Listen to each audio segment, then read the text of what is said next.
నవరాత్రుల్లో దేవి అలంకారాలు సమర్పించాల్సిన నైవేద్యాలు. బతుకమ్మ, దసరా సంబరాలు మొదలు కాబోతున్నాయి. హిందువుల ముఖ్యమైన పండుగల్లో దసరా ఒకటి. ఈ పండుగ సందర్భంగా 9 రోజులు దేవి నవరాత్రులుగా జరుపుకుంటారు. శక్తి ఆరాధనకు ప్రాధాన్యత ఇస్తూ జరుపుకునే పండుగ ఇది. ఈ 9 రోజులు అమ్మవారిని వివిధ రూపాల్లో అలంకరించి కొలుస్తారు. ఒక్కో రోజుకు ఒక్కో ప్రత్యేక దినంలా జరుపుకుంటారు. ఆ అలంకారాల విశేషాలు వివరంగా ఇప్పుడు మనం ఈ వీడియోలో తెలుసుకుందాము. మొదటి రోజు శ్రీ బాల త్రిపుర సుందరీ దేవి. ఈరోజు అమ్మవారిని లేత గులాబీ రంగు చీరలో అలంకరిస్తారు. శరన్నవరాత్రుల్లో అమ్మవారిని ఈ రూపంలో ఉన్నప్పుడు అనుగ్రహం పొందితే సంవత్సరం చేసే పూజలన్నీ ఫలిస్తాయని నమ్ముతారు. ఈరోజు ప్రసాదంగా అమ్మవారికి పులిహోరను నివేదిస్తారు. సామూహిక శక్తిని సూచించే శైలపుత్రిగా అమ్మవారు దర్శనమిస్తారు. శైలపుత్రి అంటే పర్వతాల కుమార్తె, ప్రకృతి స్వచ్ఛతకు ప్రతీక. రెండవ రోజు శ్రీ గాయత్రీదేవి అలంకారం. అమ్మవారిని కాషాయ లేదా నారింజ రంగు చీరలో అలంకరిస్తారు. ప్రసాదంగా కొబ్బరి అన్నం, కొబ్బరి పాయసం, కొబ్బరి లడ్డులను సమర్పిస్తారు. మూడవ రోజు శ్రీ అన్నపూర్ణ దేవి. నిత్యాన్నదానేశ్వరి శ్రీ అన్నపూర్ణాదేవి అలంకారం ఇది. అన్నం జీవుల మనుగడకు ఆధారం. ఈ రోజున అమ్మవారిని గంధం లేదా పసుపు రంగు చీరతో అలంకరిస్తారు. ప్రసాదంగా దద్దోజనం, క్షీరాన్నం నివేదిస్తారు. నాలుగవ రోజు శ్రీ మహాలక్ష్మీ దేవి. ఈ రోజున అమ్మవారిని గులాబీ రంగు చీరలో అలంకరిస్తారు. ప్రసాదంగా చక్కెర పొంగలి సమర్పిస్తారు.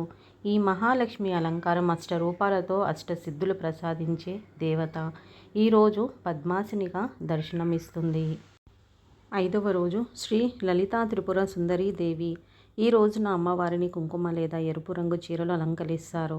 ప్రసాదంగా దద్దోజనం, క్షీరాన్నం సమర్పిస్తారు. ఐదవ రోజు అమ్మవారిని స్కందమాత అంటారు. తన బిడ్డను ఎలాంటి ప్రమాదం నుంచైనా రక్షించడానికి అవసరమైనప్పుడు ఉరుములతో కూడిన తుఫానుగా మారగల దుర్బలమైన తల్లిని సూచిస్తుంది. ఆమె శిశు రూపంలో స్కంద అంటే కార్తికేయతో కలిసి ఉంటుంది. ఆరవ రోజు శ్రీ సరస్వతీ దేవి. ఆరవ రోజున చదువుల తల్లి సరస్వతీదేవి అలంకారంలో అమ్మ దర్శనమిస్తుంది. త్రిశక్తులతో ఒక మహాశక్తి సరస్వతీ దేవి.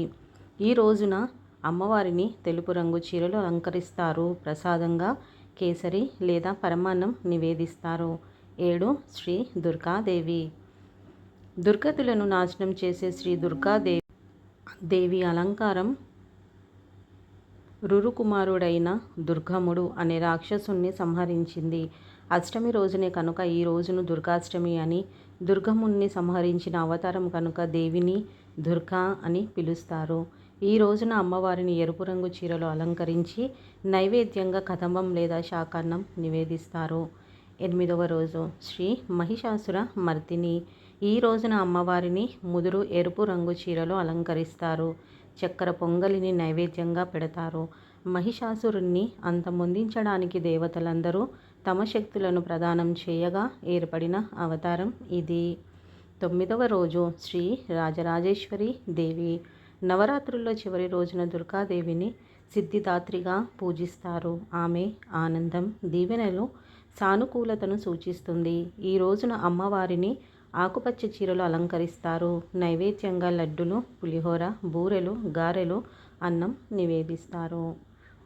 శ్రీమాత్రే నమః.